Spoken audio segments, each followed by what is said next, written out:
Ngisacela ukunibingelela nonke bazalwane egameni elihle lomfowethu uKristu iNkosi yethu. Amen. Namhlanje senza usifundo 12. Isihloko sesifundo 12 sithi okufanele sikwenze kuNkulunkulu nakumuntu. Ngisacela sithandaze. uNkulunkulu ohlala ekhaya lasezulwini odala amazulu nomhlaba, siphambi kobuso bakhe esikhathini samanje sifunda isifundo 12. Siyacela Nkosi ukumzwisisa ngendlela uNkulunkulu afisa simzwisise ngawo ey'ngqondweni zethu. Sibonge isipho sokuphila, sibonge isithuba lokuthi Nkosi wenze kulesi sifundo sibe khona. Ngicela uhlale ey'ndebeni zomlomo wami nenhliziyo yami uyiphe ukuphenduka umzuzu nomzuzu, ukwenza kwami konke kusondele kuNkulunkulu. Nabalaleleyo Nkosi, kungabi nje ukuthi sizoba nolwazi, kodwa ekugcineni lonke lolu lwazi luzosisiza ukuthi sisondele ebukhoneni bukaNkulunkulu, abe umhlobo wethu, simlindele nangokwenza nangey'milo zethu. NgoJesu siyakhuleka, amen. Ngiphinde ngibabingelele abazalwane egameni elihle lomfowethu uKristu iNkosi yethu, amen. Ngokukhulu ukuphangisa siyawuqala isifundo 12 wethu. Isihloko sawo esithi okufanele sikwenze kuNkulunkulu nakumuntu. Siqala ngoNkulunkulu kuqala, God first, ekufuna sikwenze kuNkulunkulu nakumuntu. Indimana yekhanda yethu engamele lesi sifundo itholakala encwadini yabaseRoma 13 uverse 10. AbaseRoma 13 uverse 10 bafundeka kanjena. AbaseRoma 13 uverse 10 wakhona: uthando alwenzi okubi kumakhelwane. Ngakho-ke uthando lungukugcwaliseka komthetho. Amen. Uthando alwenzi okubi kumakhelwane.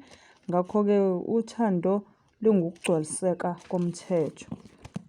Sifunda lesi sifundo ngenhloso yokubonisa ukuthi ngeke umuntu aphile impilo yokuzifunela wokwakhe uma inhliziyo igcwele uthando kuNkulunkulu nakubantu. Ngeke zenze izinto ngokuthanda kwakhe noma ngokubona kwakhe noma ngokwanelisa eyakhe imizwa umuntu inhliziyo yakhe egcwele uthando lwaNkulunkulu ngeke zebe nawo lo mqondo.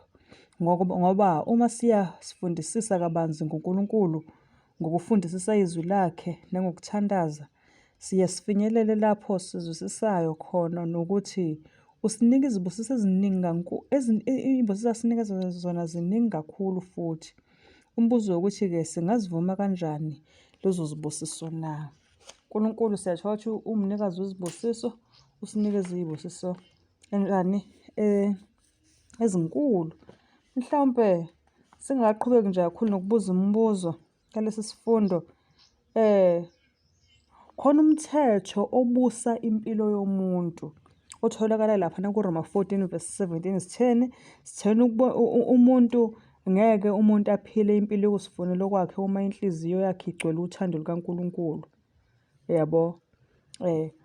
Khona umthetho obusa impilo yomuntu. Lo mthetho utholakala lapha kubaseRoma 14 verse 7. AbaseRoma 14 verse 7 bafundeka kanjena. Kuthiwa-ke Roma 14 verse 7 kuthiwa ngokuba akakho phakathi kwenu oziphilela yena, akakho nozifela yena. Amen. Ngokuba akakho phakathi kwenu njani? Oziphilela yena, futhi akakho nozifela yena. Lo umthetho nje kufuneka siwazi ukuthi uyayibusa impilo yomuntu loyo, ngoba abanye abantu bacabanga ukuthi bayaziphilela bona futhi bayazifela bona. Ngoba umuntu noma engayibulala njengamanje ethi yena uyayibulala, kodwa kusala kuzodingakala abantu ukuthi kwenzeke ama-preparations okungcwatshwa kwakhe, yabo. Ngoba ephila uyalidinga futhi abanye abantu. Kodwa-ke singakaqhubeki nje kabanzi nesifundo, kuthiwani lana asazini nje akekho umuntu oziphilela yena futhi akekho umuntu ozifela yena. Lapha ekuphileni uNkulunkulu siyabantu usinikeze imiyalo emikhulu emibili eveza imfanelo yomuntu kuNkulunkulu nakubantu. Yabo, siyithola kahle kuMateyu 22 verse 36 kuya ku-40. Lapho sizwa ngokusobala uNkulunkulu uyasitshela ukuthi yini ekufanele siyenze kuNkulunkulu, yini ekufanele siyenze nakubantu. Matewu 22 verse 36. uMatewu 22 verse 36 kuya ku-40 ufundeka kanjena. Imiyalo mini, mhlawumbe umbuzo umuntu angazibuza yona ukuthi-ke miyalo mini emikhulu ayiveza imfanelo yomuntu kuNkulunkulu nakubantu. Uma ufunda uMatewu 26, ngiyaxolisa, uMatewu 22 uverse 36 kuya ku-40 ufundeka kanjena kuverse 36 siqala kuwona. Uyabuza lo mzalwane uthi kuverse 36, Mfundisi, ngumuphi umyalo omkhulu emthethweni na? 37. UJesu wathi kuye, woyithanda inkosi uNkulunkulu wakho ngayo yonke inhliziyo yakho, nangawo wonke umphefumulo wakho, nangayo yonke ingqondo yakho. 38. Yilowo umyalo omkhulu nowokuqala. 39. Owesibili ofana nawo uthi, wothanda umakhelwane wakho njengalokhu uzithanda wena. 40. Kuleyo miyalo emibili kubambelela umthetho wonke nabaprofethi. Amen. Kuthiwa woyithanda inkosi uNkulunkulu wakho ngayo yonke inhliziyo, nangayo yonke ingqondo, nangawo wonke umphefumulo, nangawo wonke nje amandla akho. Angithi uyabo? Mase sekuzwa umthetho wokuqala loyo omkhulu. Umthetho wesibili lona uthi thanda umakhelwane wakho njengoba uzithanda wena. Amen. Kuye kwenzakale-ke umuntu ethi-ke etshela futhi kujwayele into kwenzeka ebantwini abashadile noma bathandanayo, etshela omunye umuntu ukuthi ngikuthanda ngenhliziyo yami yonke, ngengqondo yami yonke, yabo, ngeke ngikwazi ukuphila ngaphandle kwami. Yiphutha elikhulu, ngeke ngikwazi ukuphila ngaphandle kwakho. Siyabona uma sifunda iBhayibheli ukuthi le nkulumo enjengaleyo iyiphutha. Ukuthanda ngenhliziyo yakho yonke nangengqondo yakho, uthande kufuna uma umuntu ulinikeze uNkulunkulu. Bese umuntu ngisho ngathiwa owegazi noma umakhelwane, umuntu nje umthanda njengoba uzithanda wena. Ukuthi uma sekuyispouse-ke kuba sekuba nama-affections phakathi. Kodwa ngenhliziyo yakho yonke nengqondo yakho yonke ukuthi I cannot imagine my life without you. Angikwazi ukubona ikusasa ngaphandle kwakho. Amaze ufune ukuwatshela uNkulunkulu lawo, ngoba uNkulunkulu ufuna ukumthanda ngenhliziyo yakho yonke nengqondo yakho yonke nangomphefumulo wakho wonke. Uyabo? Umuntu nje umthanda njengoba uzithanda wena. Umakhelwane wakho umuntu. Uyabo? Asethiwa yilapho kugcwaseka khona imithetho nabaprofethi. Okay. Mhlawumbe-ke umuntu uzozibuza ngoba esifundweni sithi isihloko sesifundo okufanele sikwenze kuNkulunkulu nakumuntu. Sizoqala ngoNkulunkulu-ke ngoba nomthetho futhi uqala uthi woyithanda inkosi uNkulunkulu wakho ngenhliziyo, ngengqondo, ngomphefumulo. Okay, kuqala ngoNkulunkulu vele. Lapha nathi umbuzo sizozibuza wona esikhathini samanje ukuthi yini imfanelo yethu kuNkulunkulu? Kufanele senze njani-ke? Yini kufanele siyenze kuNkulunkulu? Okay, mhlawumbe sizoqala nje sizibuze ukuthi ngoba uNkulunkulu nezibusiso nje akasinikeze zona sonke, yabo? Yeke ukuthi omunye usebusise wazi wagcina, kodwa lezi izibusiso ezi-general uNkulunkulu akasinikeze zona zonke. Ake siyithole ukuthi iziphi. Matewu 5 verse 45. uMatewu 5 verse 45. uNkulunkulu lapho yasikhombisa izibusiso akasinikeze zona sonke ngomusa wakhe. Matewu 5 verse 45 uthi, ukuba nibe ngabantwana bakayihlo osezulwini, ngokuba yena uphumisa ilanga phezu kwababi nabahle, anise imvula phezu kwabalungileyo nabangalungile. uMatewu 5 verse 45 siyamthola ukuthi uNkulunkulu isibusiso akasinikeza sona for free singakasiceli. Usipha ilanga ukukhanya, uphumisa ilanga, ukukhanya kwasemini isibusiso esivela kuNkulunkulu. Ephinde enise imvula. 2. Imvula konke lokhu uNkulunkulu mayekunikeza ukunikeza abalungile nabangalungile.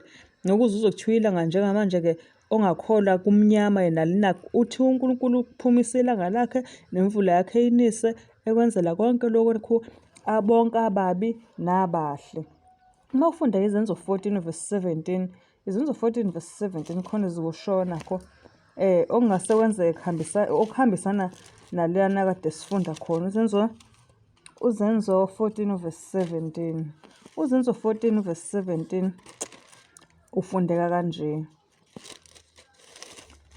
Uthi Uzenzo 14 verse 17. nokho akayekanga ukuzifakazela ngokwenza okuhle uNkulunkulu lo.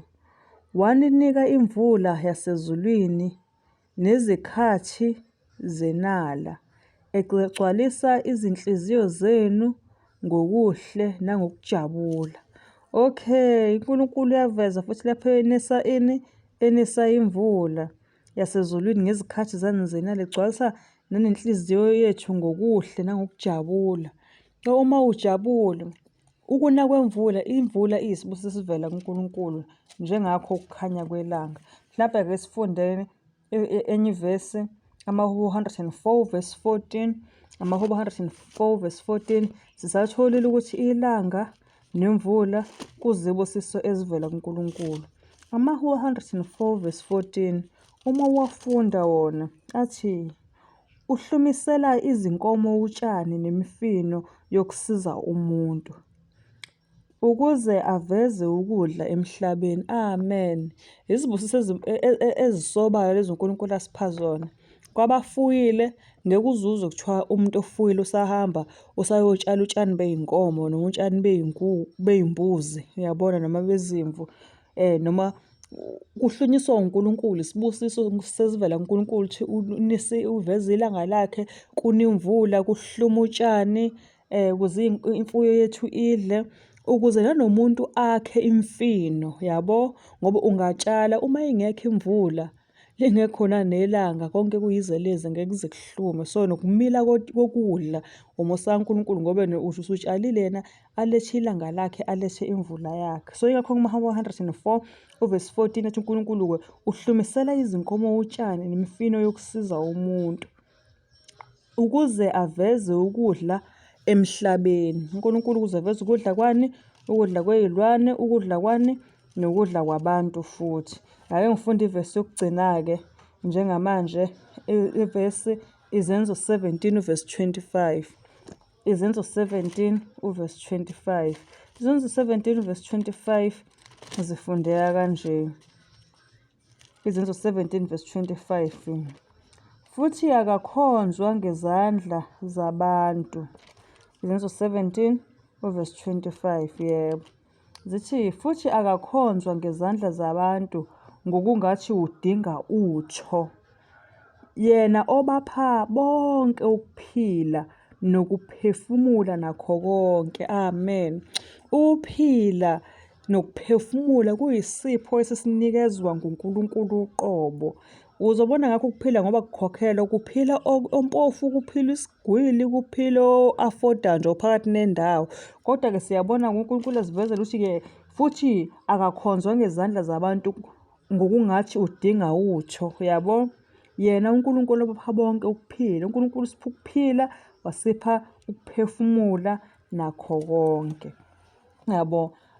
Uma mhlawumbe esinye isibusiso sokugcina noma ngesisona sokugcina eBhayibhelini, mhlawumbe esifundweni sethu, mhlawumbe uma sifunda uDeuteronomy 8 verse 18, uma sifunda uDeuteronomy 8 verse 18, ilapho khona uNkulunkulu kuthiwa athi khona, Deuteronomy 8 verse 18, kepha womkhumbula uJehova uNkulunkulu wakho, ngokuba nguyena okupha amandla ukuzuza imfuyo, ukuba amise isivumelwano sakhe asifungela oyihlo njenganamuhla.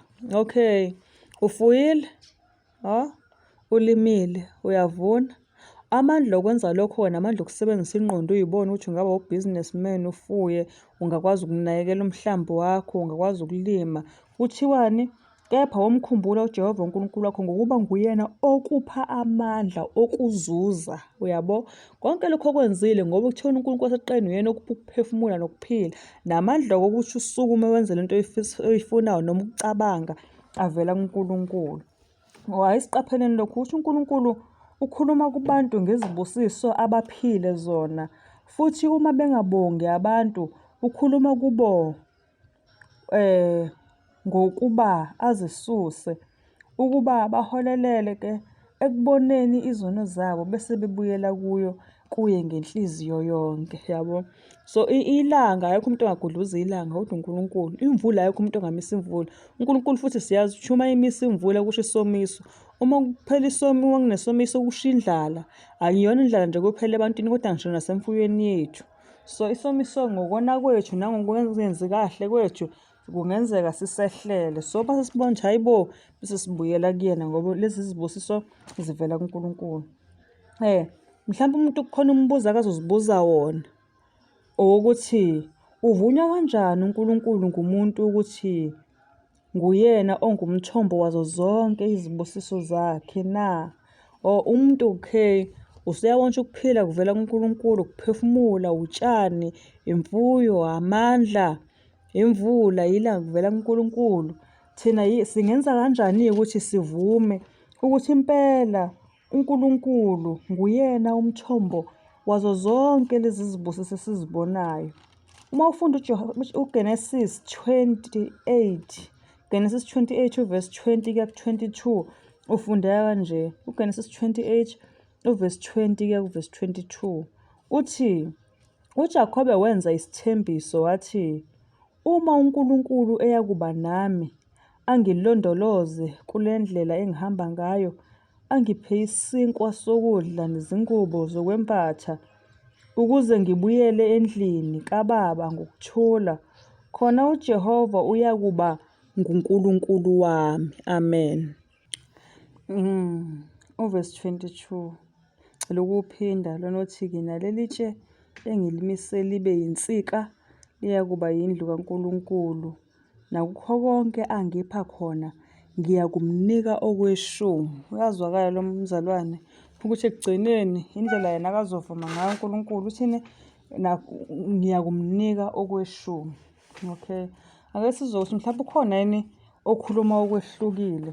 Ake sifunde Leviticus 27 verse 30 verse 32. Leviticus 27 verse 30 verse 32. Levi 27 verse 30 verse 32 ufundeka kanje. Leviticus 27 verse 30 verse 32 uthi verse 30, nokweshumi konke kwezwe okwembewu yezwe noma okozithelo zemithi ngokukaJehova, kungcwele kuJehova. Verse 32 uthi konke okweshumi kwezinkomo noma okwezimvu noma zonke ezidlula phansi kwentonga okweshumi kuyakuba ngcwele kuJehova. Uvunywa kanjani uNkulunkulu ngumuntu ukuthi nguyena ngumthombo wazo zonke izibusiso? Ngokuthi sibuyisele kuNkulunkulu okweshumi. Okweshumi kuthiwa-ke lana, uma sizoqala nje sikhumbule le ndaba lamavesi esiwafunde kuGenesis 28 verse 20-22, siyathola ukuthi uJakobe wayengazama ukwakha izivumelwano ezithile noNkulunkulu kule ndawo. Inkosi yayivele imethembisile. Ngakho lesi sifungo sasiyimpuphumo evela enhliziyweni egcwaliswe ngokubonga isiqiniseko sikaNkulunkulu sothando lwakhe nomsa wakhe. uJakobe wazizwa ukuthi unezibizo kuye afanele ukuba azivume, nokuthi isiboniso esithile leso somsa ubuNkulunkulu asiphiwe sidinga impendulo. Ngokunjalo zonke izibusiso esiziphiwe zisibizele ekubeni simvume umnikazi musa wonke.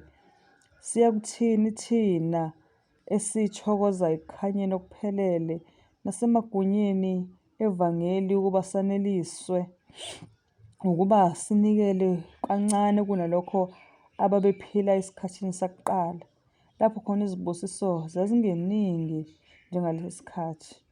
Kanti njengoba izibusiso esiziphiweyo zizinkulu, akufanele ukuba izibopho zethu zibe nkulu ngokunjalo nazo na? Umbuzo khona loyo, uma uthi uNkulunkulu singamvuma kanjani? Siyathola ukuthi lokhu uvela ukuthi uNkulunkulu-ke esifanele sikwenze kuNkulunkulu ukuthi sibuyise kuyena okweshumi. Mhlawumbe umuntu uzoyibuza ukuthi okweshumi kukanjani?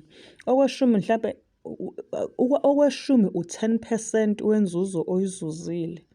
Ukwenza isibonelo, okweshumi u-10% wenzuzo oyizuzile. Njengokuthi nje uma uno-10 rand, uyabona? So okweshumi kwakho u-10% u-10 rand u-1 rand. So 1 rand uma ubu-earna u-10 rand, so u-1 rand wakho uzoba okweshumi.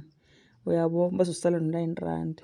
uNkulunkulu uthini? Singamvuma ukuthi sibuyisele kuyena okweshumi. Uma ubuno-100 rand, u-10% ku-100 rand umalini? U-10 rand. Shuthi uzosala no-90 rand. Yabo?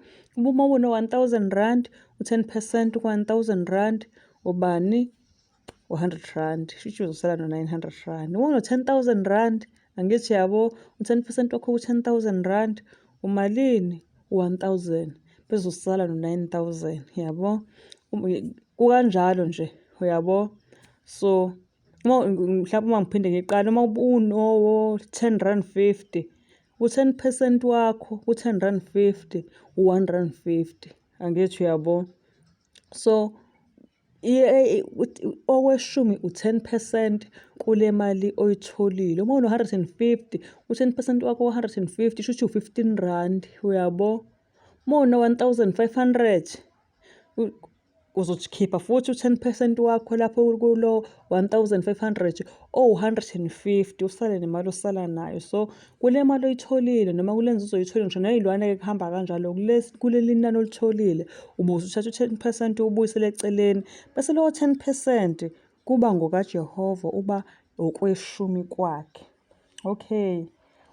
Mhlawumbe umbuzo umuntu angazibuzela wona ukuthi-ke uma singabuyiseli kuNkulunkulu isabelo sakhe sokweshumi enzuzweni yethu, inkosi isibuka kanjani na? Okay, ngoba isihloko sithi ekufanele sikwenze kuNkulunkulu nakubantu.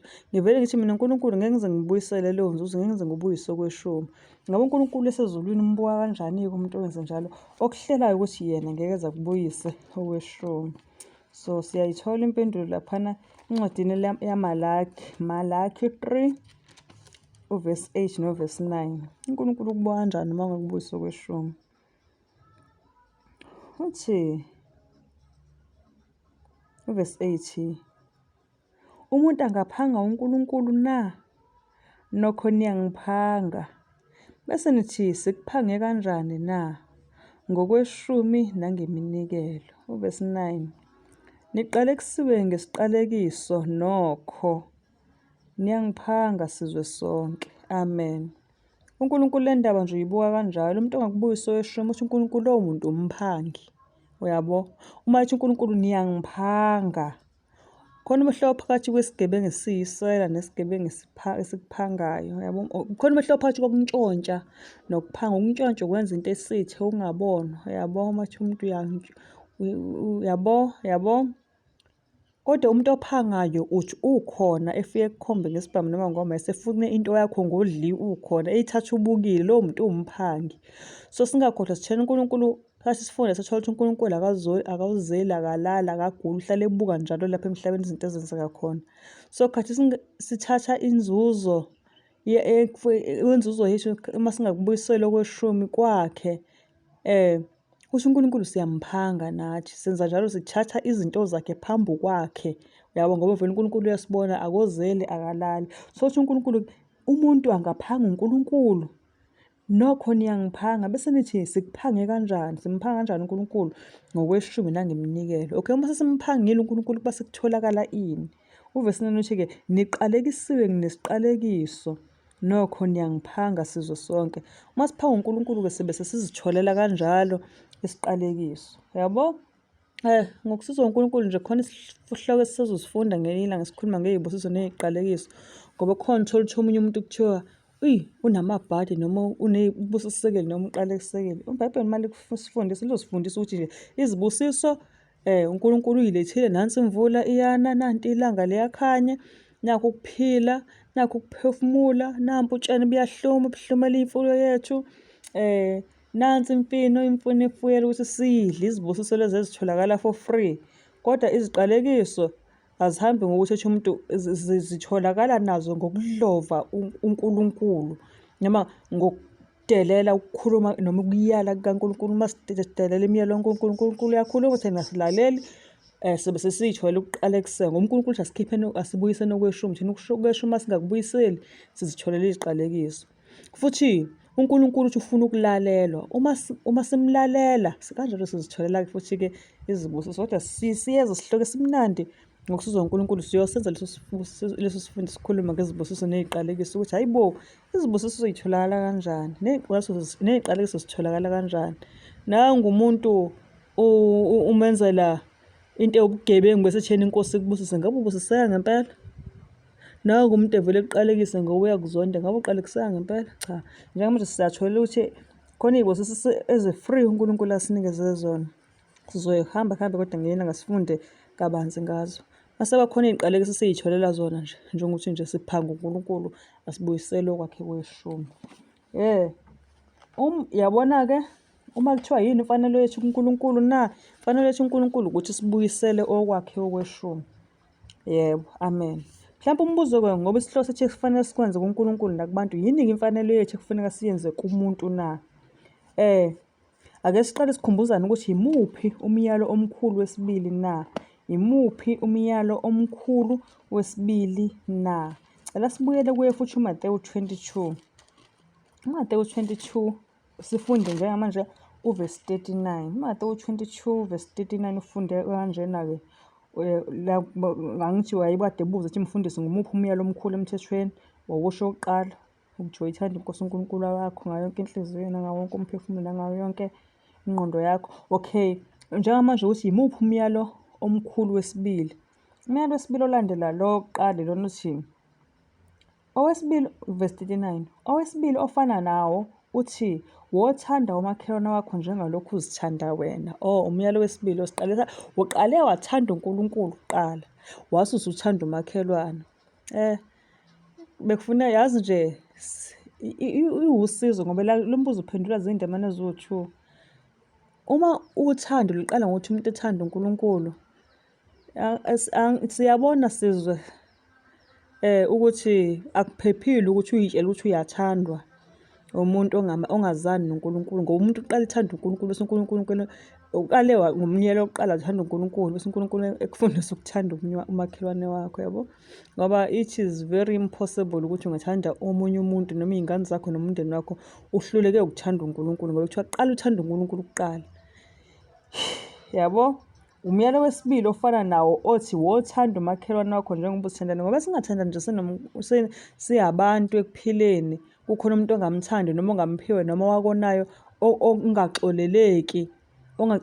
Le nto isho ukuthi vele wasekuqaleni uNkulunkulu asimthandi ngoba wasithande yena besingeke sikwazi besingeke sibe nenkinga la uma sekuthiwa wesibili ofana nawo ukuthi wothanda umakhelwane wakho njengalokhu uzithanda wena.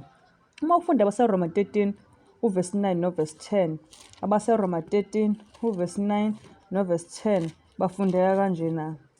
Uvesi 9 uthi-ke ngokuba lokhu ukuthi ungaphingi, ungabulali, ungebi, ungafisi, noma ukhona omunye umyalelo kuhlanganiswa kuleli zwi elithi wothanda umakhelwane wakho njengalokhu uzithanda wena. 10. Uthando alwenzi okubi kumakhelwane. Ngakho-ke uthando lungukugcwaliseka komthetho. Amen. Okay, ngicela ukunikhumbuza bazalwane u-Exodus 20 verse 1 kuya ku-17. Ngizojuqula ngifuna imiyalo eyishumi ngoba kuzovela la ukuthi imiyalelo eyishumi uNkulunkulu wayibhale ezibhebheni zamatshe ezimbili. Isibhebhe setshe lokuqala sasinemiyalelo ewu-4. Isibhebhe setshe lesibili sasinemiyalelo ewu-6. So ngizocela ukuyisho ngokulandelana kwayo. Kuleli tshe lokuqala ewu-4 wayesho uNkulunkulu kumyalelo wokuqala lapho uthi ungabi nabanye uNkulunkulu ngaphandle kwami. 1. Owesibili, ungazenzeli izithombe ezibaziweyo namfanekiso wokusezulwini ngaphezulu nokusemhlabeni phansi nokusemanzini phansi komhlaba. Ungazikhothameli, ungazikhonzi. 2. Owesithathu umyalelo lapho uthi ungaliphathi ngeze igama likaJehova uNkulunkulu wakho. 3. Owesine umyalelo lapho uthi khumbula usuku lweSabatha ulungcwelise. Amen. So etsheni lokuqala kwakunemiyalelo ewu-4 ethi ungabi namanye uNkulunkulu ngaphandle kwami, ungazenzeli iy'thombe ezibaziweyo, ungaliphathi ngeze igama likaJehova uNkulunkulu wakho, khumbula usuku lweSabatha ulungcwelise.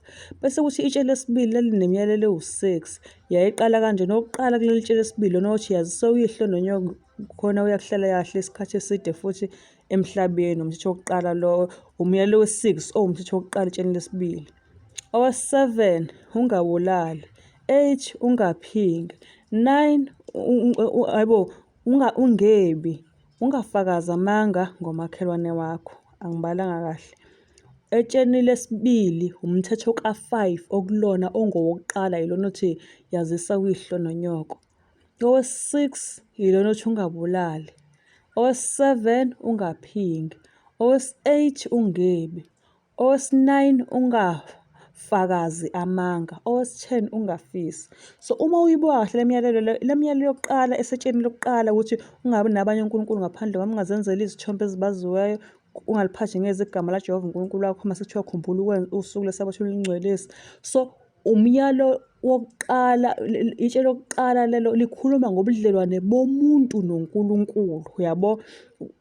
Ubudlelwane bomuntu ngamunye yena akazokwenza kuNkulunkulu ukuthi ngeke ekhonza abanye uNkulunkulu, uzokhonza noNkulunkulu, ngeke liphathwe ngeze igama laNkulunkulu, ngeke izenzele ezinye izithombe, uyonkhonza uNkulunkulu, uzogcina iSabatha, ubudlelwane bakhe noNkulunkulu. Mase kuthi lo myalelo letshe lesibili elithi-ke ungayizisi uyihlo nonyoko, ungabulali, ungaphingi, ungebi, ungafakazi amanga, ungafisi, yabo? Lelo tshe lesibili likhuluma ngobudlelwane bomuntu nomakhelwane wakhe ukuthi yini okufuneka uyenze uNkulunkulu. So uma kukhulunywa-ke lana kwabaseRoma mase bethi-ke abaseRoma 13 verse 9 uyacacisa ngokusobala ukuthi ngokuba lokhu ukuthi ungaphingi, ungabulali, ungebi, ungafisi noma ukhona omunye umyalelo kuhlanganiswa kuleli zwe lithi wothanda umakhelwane wakho njengoba uzithanda wena. So ukhathi kuMateyu 22 uNkulunkulu khathethi khona umyalelo wokuqala nothi wothanda uNkulunkulu wakho ngayo yonke inhliziyo nengqondo nomphefumulo kwakho. Yitshe lokuqala, isibhebhe sokuqala leso. Yonke le miyalelo ewu-4 ekusona ihlanganiswa ngaphansi kwalo mthetho othi wothanda inkosi uNkulunkulu wakho ngayo yonke inhliziyo yakho, nayo ngawo wonke umphefumulo wakho, nangayo yonke ingqondo yakho. So kuhlanganisa itshe lokuqala lapho kuthiwa khona ungabi nabanye uNkulunkulu ngaphandle kwami, ungazenzeli izithombe, ungaliphathi ngeze, khumbula usuku lweSabatha.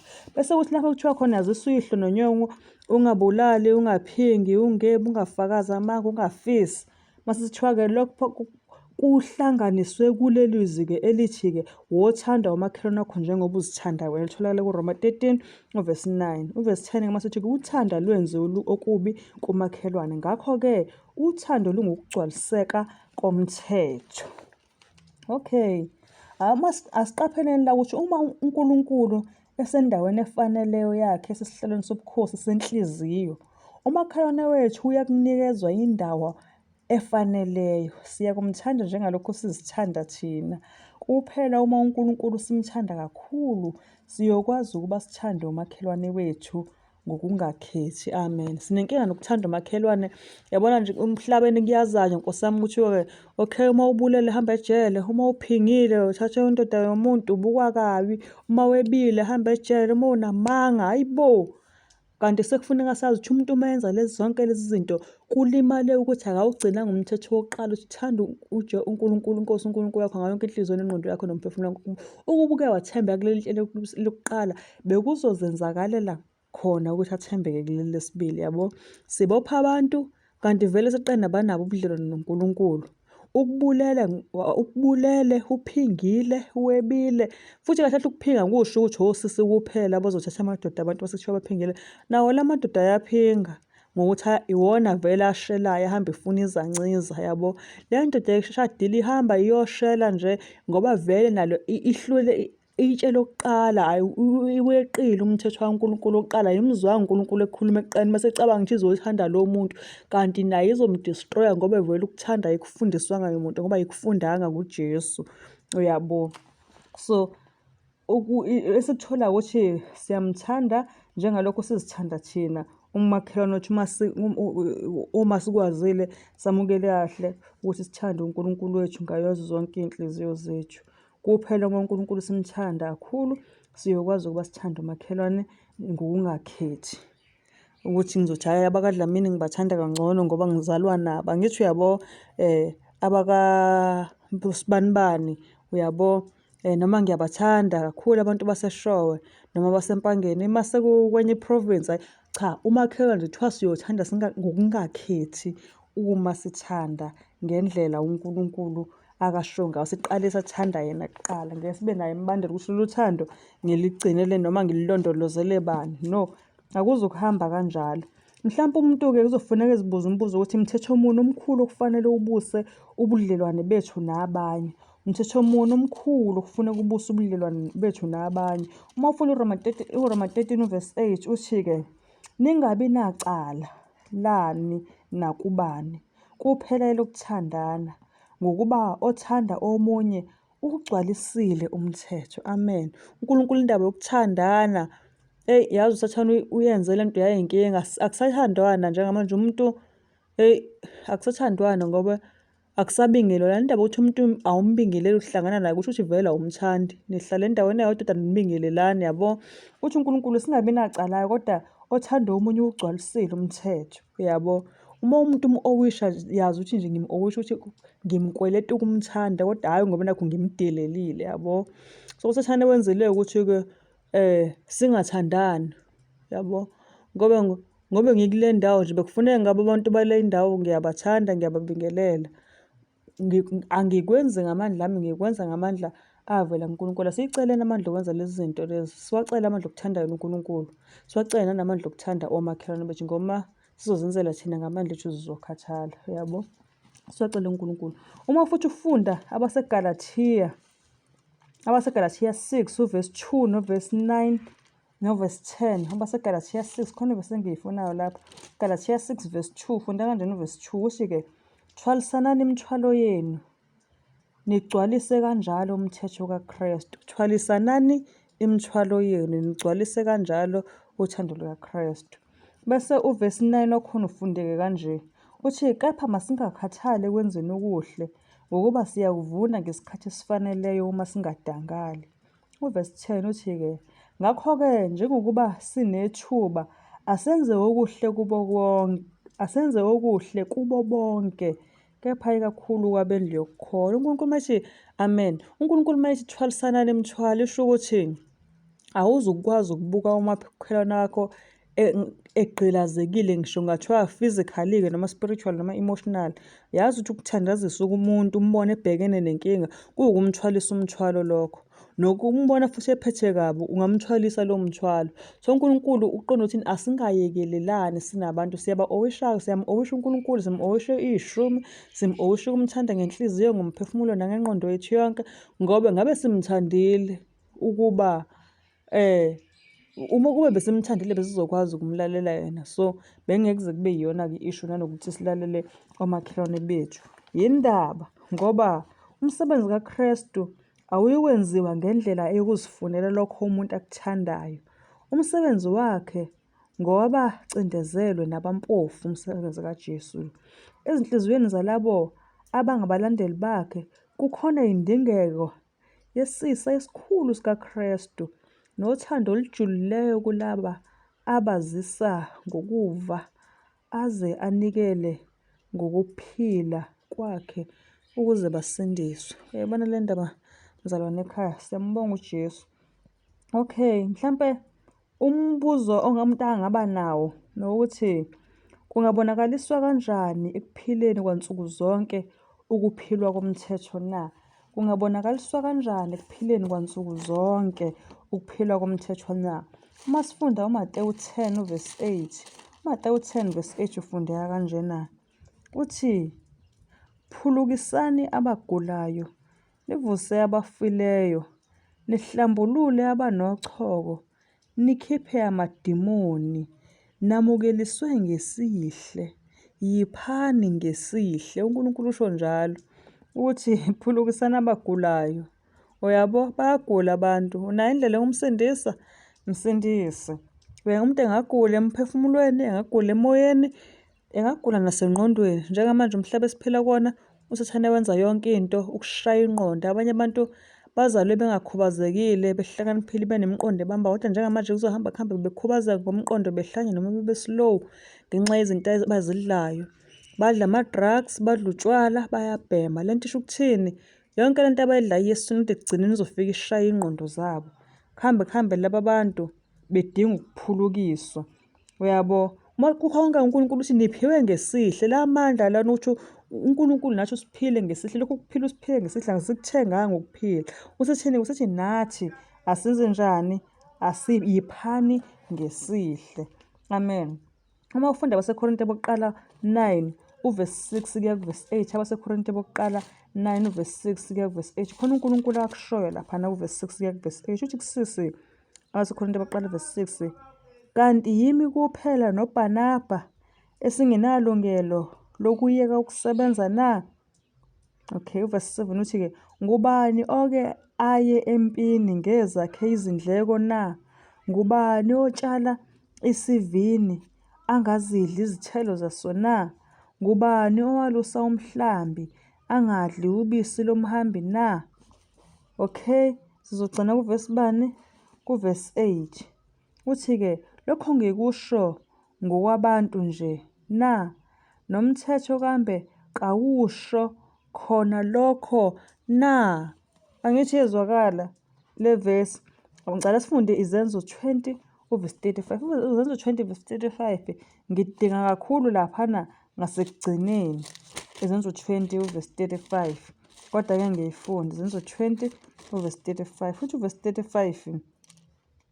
Ngakho konke ngangikhombisa ukuthi kumelwe ukuba nisize ababuthakathaka ngokusebenza okunje.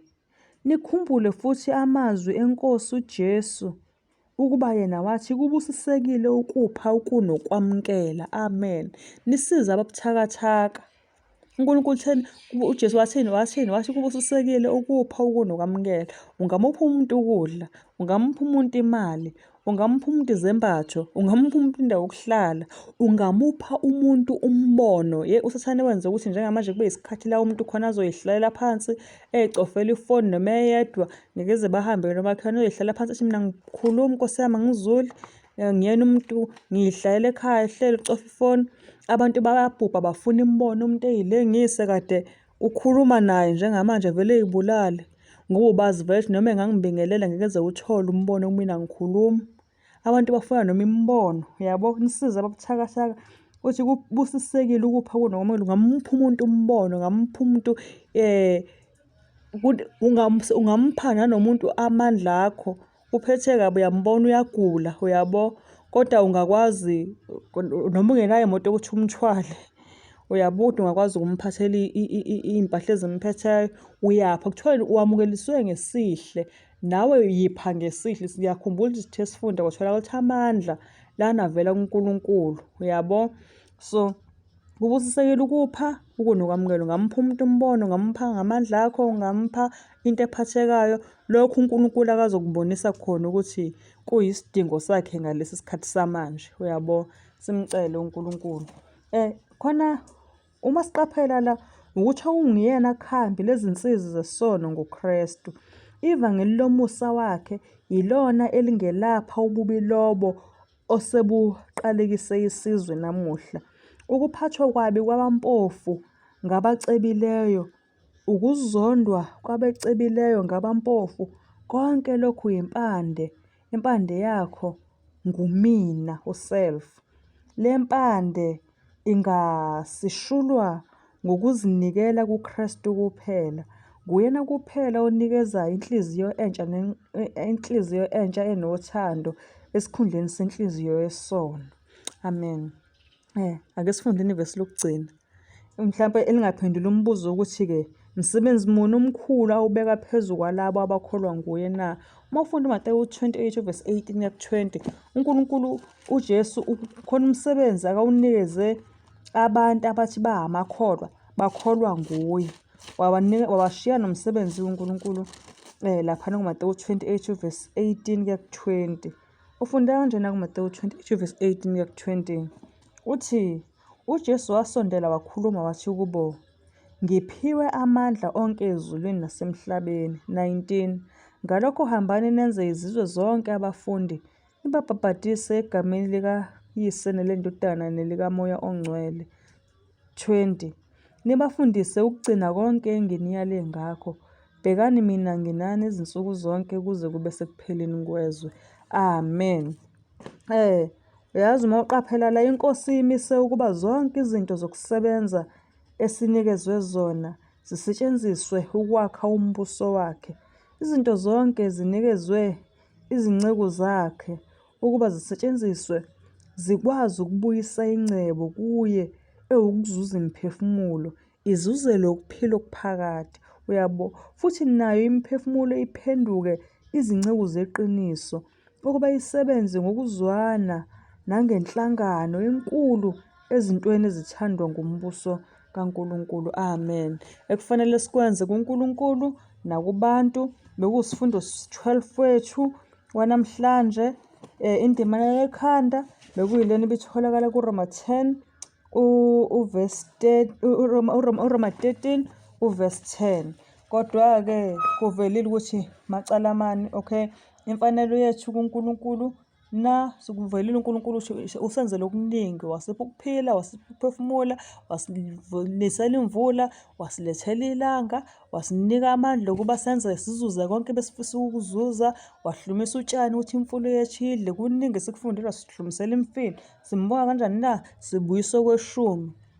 Sibuyisa okweshumi kuyo yonke inzuzo akasinikeze yona, usho ukuthi u-10% kukhonke ukutholile. Bese u-10% enzuzweni yakho unikeze uNkulunkulu, usithele no-90%. Ebantwini sithola ukuthi yini imfanelo yethu kumuntu na? Silandela imithetho, umyalelo esiwuthole kuMateyu 22 uverse 36. Yebo, lapha bekuthiwa khona kuya ku-40, umthetho wokuqala yilona ukuthi woyithanda iNkosi uNkulunkulu wakho ngayo yonke inhliziyo yakho, ngayo yonke ngawo wonke umphefumulo wakho, nangayo yonke ingqondo yakho. Wesibili, thanda umakhelwane wakho njengoba uzithanda wena. Amen. Siyambonga uNkulunkulu. Masikhuleke. Mdali wamazwe nomhlaba, siyabonga Nkosi Jesu ukuthi ususazisile ekufuneka sikwenze kuNkulunkulu nekufuneka sikwenze kwabanye abantu. Siyakweletana Nkosi, asiphathananga neze kahle, kodwa konke lokhu kwenzeke ngoba sizitshele ukuthi sizothandana thina sodwa, sikhohliwe ukuthi kuqala simele ukuqala sithanda uNkulunkulu. uNkulunkulu uzosifundisa ukuthanda abanye abantu. Sizithoba kuwe Nkosi, sicela ukuthi uguqule inhliziyo nengqondo zethu, nathi sikuvume lokhu ukuze ekugcineni sizokwazi ukuphatha kahle abantu bakho Nkosi, othena ubafuna ukuba ekugcineni beze embusweni wakho. Yeba nathi uNkulunkulu esikhathini samanje, sisazodlinza ngala mazwi akho, ebe usizo kithi. Nami uqobo Nkosi, ngisindise, ngiphulukiseke nabo bonke Nkosi abazothola ithuba lokubuka lezi zifundo obulungu. Sengathi bengafunda ngoba ushilo Nkosi ukuthi konke sikutholayo kufuneka ekugcineni ukwenza umsebenzi kaNkulunkulu ukuze abantu bakhe bezosindiswa. Nanaloyo oyinceku noma incekukazi ukwenza lowo msebenzi naye uqobo ezosindiswa. Yeba nathi, siyakubonga Nkosi ngaleli thuba. Egameni leNkosi wethu Jesu Kristu siyakhuleka. Amen. Sizofunda siqala phansi ngokulandelayo. Sizobe sifunda usifundo 1. Yindaba sithi usifundo 1 ngoba sesiqala ikota yesibili. Isihloko sakhona sizobe sithi izibonakaliso zokubuya kukaKristu. Isihloko sesifundo esilandelayo sizosifunda sizobe sithi izibonakaliso zokubuya kukaKristu. Amen. Siyabonga kakhulu.